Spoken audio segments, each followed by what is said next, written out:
이런 가운데 양이원영 의원이 비명계를 겨냥한 현수막 시안을 만들어서 논란이 됐죠. 그 문구가요. 썩은 과일 골라내야 한다. 등에 칼을 꽂은 자 더 이상 기대를 말랍니다.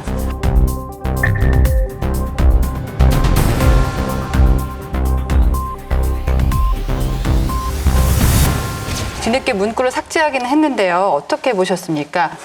아마 양 의원님이 아직 민주당에 계셨다면은 썩은 과일과 등에 칼 꽂은 자가 됐을 것 같은데. 저는 정말 강하게 비판하고 싶은 게 썩은 과일이 누군지를 스스로 판단해야 될 거라고 봐요. 스스로.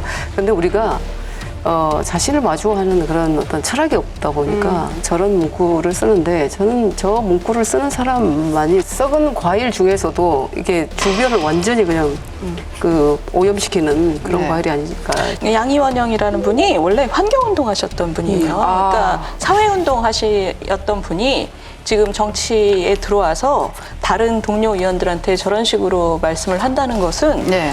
기본적으로 원래 운동했던 마음이 뭔지 저는 굉장히 의심스러워요. 모든 사회운동은 기본적으로 사람을 존중하고 아무도 소외시키지 않는 사회를 만들기 위해서 본인이 하는 건데 지금의 저 작태를 보면 저기에 동료에 대한 저 존중이 어디가 있어요? 자기 욕심만 있는 거죠. 그러니까 저는 지금 이 민주당에서 벌어지는 일을 보면 굉장히 큰 의문이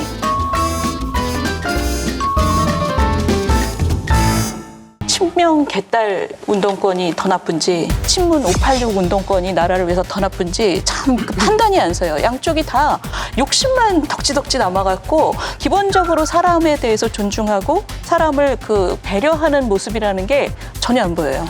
민주당에도 혀를 내두르는 사람들이 많아요. 김남국, 양이원영 이런 분들 보면 혀를 내둘러요. 아니 저분들은 어찌나 정치 신동인지. 우리는 이렇게 해도 전통 운동권 출신으로 20년, 30년 해도 차마 저렇게 못하겠는데 운동도 안 하시고 정치도 거의 안 해본 분들이 오자마자 저런다. 이게 축소판이거든요. 지금 민주당에서 벌어진 전반적인 사건을 보여주는 겁니다. 비명 편협과 친명 원의 계급 사용이에요. 왜냐? 당선될 만한데 다 됐거든. 150석. 그나마 40석이 남은 거예요. 그걸 갖다가 지금 노리는 거거든. 지금 이거 막을 수가 없는 거야. 이거 욕먹을 거 뻔히 알면서도 찍는 겁니다. 근데 막말이 지금 거의 매일같이 업데이트가 되고 있어요. 이제 최강욱 전 의원이 여성 비하 발언을 했었는데 오히려 사과를 한 게 아니라 내가 빌런이냐 이렇게 억울하다는 입장을 밝혔습니다. 언론 보도 횟수나 이런 걸 따져보면 대한민국 대통령이 최강욱인 줄 알아 사람들 외부에서 보면. 그건 심하고 그렇게 빌런인가 내가? 윤핵관들 보면은 그 유인원 비스름하게 생긴 사람들 이렇게 자꾸 나오고 그러잖아요. 적어도 침팬지 사회에서는 암컷이 1등으로 올라가는 경우는 없다. 천천히 생각해 보십시오. 논란이 저것도 되기도 같이 했는데요. 웃었다는 거 아니에요? 예. 같이 보면서 한심한 거죠. 이렇게 하면 또 시원하다, 속 시원하다, 그래요. 이러면서 지지를 받는다는 거죠. 막말을 하게 되면 처벌을 받는 게 아니라 보상을 받는 구조가 있는 거예요. 이러니까 결국은 민주당이 처음에는 강성 지지자들 선동하고 세뇌해가지고 자기 판 이용해 먹었는데요. 지나잖아요. 대중은 그렇게 만만하지가 않습니다. 그들에게 끌려가게 될 수밖에 없어요. 근데 저는 금수완박 국면에서 철험의 의원님들, 법사위원님들하고 한 번 딱 회의를 한 적이 있어요. 근데 거기 계시는 분들의 언어를 보고 제가 더 이상은 이제 여기는 다시 고쳤을 수 없는. 안 그래도 궁금한 게 민주당 안에서 느끼는 민주당 의원들의 언어가 어느 정도인지 좀 방송 심의 안 걸릴 정도만 공개를 해주시면. 저 암컷이라는 저 발언이 뭐가 잘못됐냐라고 하는 그 상황을 보면 네. 저보다 훨씬 심한 얘기를 저는 들었어요. 저보다 더 심한 얘기를 할 수가 훨씬 있나요? 심한 얘기를 들었음에도 불구하고 그것이 상대에게 정신적으로 파괴한다는 것을 모르고 있는 거예요. 그러니까 굉장히 폭력적이죠. 그보다 심한 단어가 뭐? 그건 누군데요? 뭐라고요? 잘 들었나? 그렇습니다. 네네. 저에게 금수원박 법안의 내용의 허술함과 절차적 하자에 동의할 수 없다. 근데 이런 얘기를 설명을 했을 때 강주 의원이면 닥치고 금수원박이지 무슨 토를 달아 부터 시작을 해서 제가 거기서 그냥 얼음이 돼가지고 얼음이 제가 돼가지고. 귀로 들었던 단어는 보통 이제 학교에서 일진들이 이렇게 쓸 때.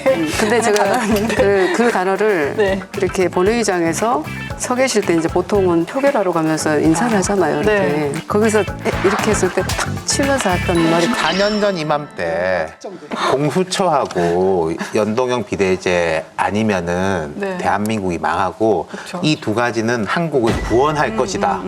그렇기 때문에 밀어붙여도 된다. 라고 얼마나 했는데 지금 공수처하고 연동형 비례대표는 약간 다른데 네. 여기에 대해서 이야기하는 사람이 있어요? 후쿠시마 오염수 국제사법재판소 뭐 이야기하는 사람 있어요? 제가 이거 하나 좀 짚고 가고 싶은 게 민주당의 수박이라는 이야기 하잖아요. 겉은 파란데 속은 빨갛다. 민주당에서는 이 말씀이 안 돼요. 이게 어원이 어떻게 나오냐면요. 소설 태백산맥에 잘 나와 있습니다. 그 당시에 친일파 출신으로 이 탄압을 하는 이제 극우파가 하는 말이 경상도는 사과라 그래요. 예. 겉은 빨간데 대구나 이쪽은 속은 다 속은 왜 하얘가지고 별로 물렁한데 전라도는 겉은 벌해가지고 겉으로 구별이 안 되는데 속은 뻘겋다. 그러니까 뭐 탄압해야 된다라는 식에서 나온 게 사실 수박의 어원이거든요. 그걸 지금 민주당이 쓰고 있는 거니까 기가 차에 넣으시죠. 여러분, 여기를 눌러서 구독을 해주시면 강적들 컨텐츠를 빠르게 만나보실 수가 있습니다. 알람 설정도 잊지 말아주세요.